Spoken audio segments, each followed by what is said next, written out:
It was a crisp, cold New Year's Eve when a group of 6 friends, Jake, Sarah, Tom, Emily, Nick, and Lily, decided to celebrate the arrival of the new year at a remote cabin in the woods.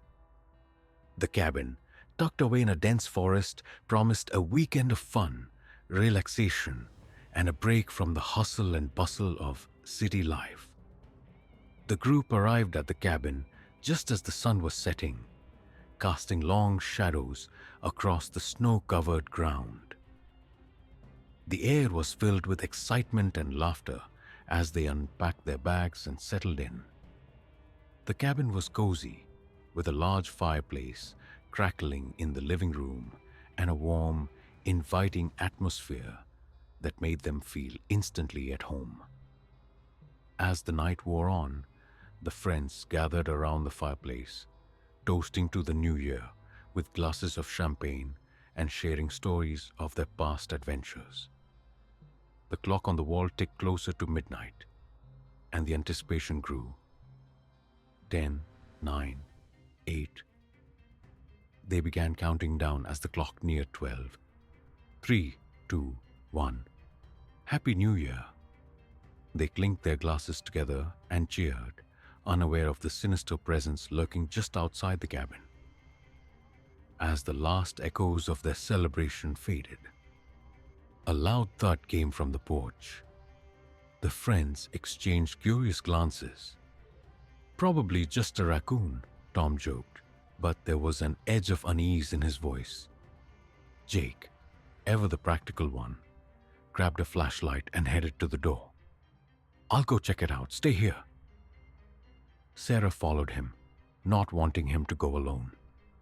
They stepped outside into the cold night, the beam of the flashlight cutting through the darkness.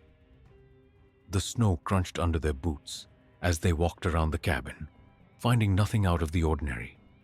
See, nothing to worry about, Jake said, but as they turned to go back inside, they heard a faint whisper carried on the wind.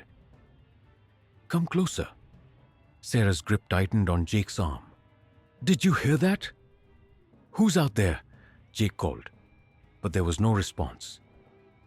They hurried back inside, bolting the door behind them. The group continued their celebration, but the atmosphere was tense. The fire crackled, casting flickering shadows on the walls. The clock struck midnight, and the lights suddenly flickered before going out, plunging the cabin into darkness.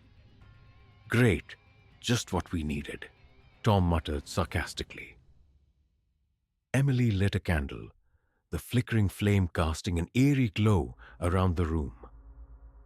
What do we do now? Stay calm, Jake said. We'll figure this out. As they huddled together, they heard footsteps on the porch. The sound was slow and deliberate, sending chills down their spines. Jake grabbed a poker from the fireplace and approached the door. The footsteps stopped. Ready? Jake whispered.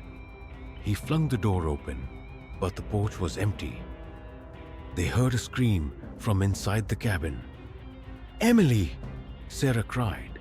They rushed back to find her gone, the candle she had been holding lying on the floor.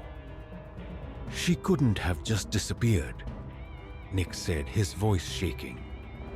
They noticed a trail of footprints leading out into the woods. We need to find her, Jake said urgently. But we stick together, no matter what. They followed the footprints, which led them to an old, abandoned shed. The door creaked open, and they stepped inside cautiously. The shed was dark and filled with old tools and cobwebs.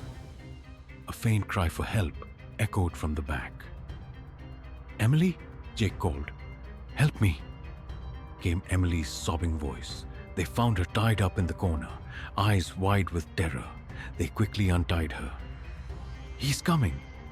He's coming for us all, she whispered. The shed door slammed shut, and the sound of chains rattled. A shadowy figure appeared in the doorway, obscured by darkness. You shouldn't have come here, the intruder said in a low, menacing voice. Who are you? "What do you want?" Jake demanded. The figure stepped closer, vanishing into thin air before Jake could swing the poker. They scrambled to escape, kicking the door open and fleeing back to the cabin. Once inside, they barricaded the door, Emily still shaken but unharmed. "We need to survive the night," Sarah said. "We stay together and don't let him in." Nick found an old newspaper in the shed detailing mysterious disappearances at the cabin.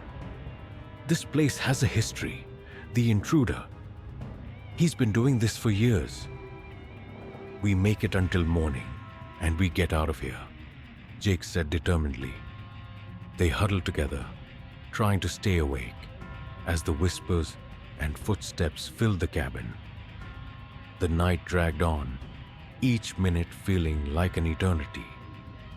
As the first rays of sunlight peeked through the trees, the whispers faded and the oppressive atmosphere lifted. They cautiously stepped outside, relieved to see the morning light. "We made it," Jake said. Let's get out of here." They piled into their car and drove away, leaving the haunted cabin behind. As they sped down the road, they glanced back one last time to see the shadowy figure watching them from the edge of the wood.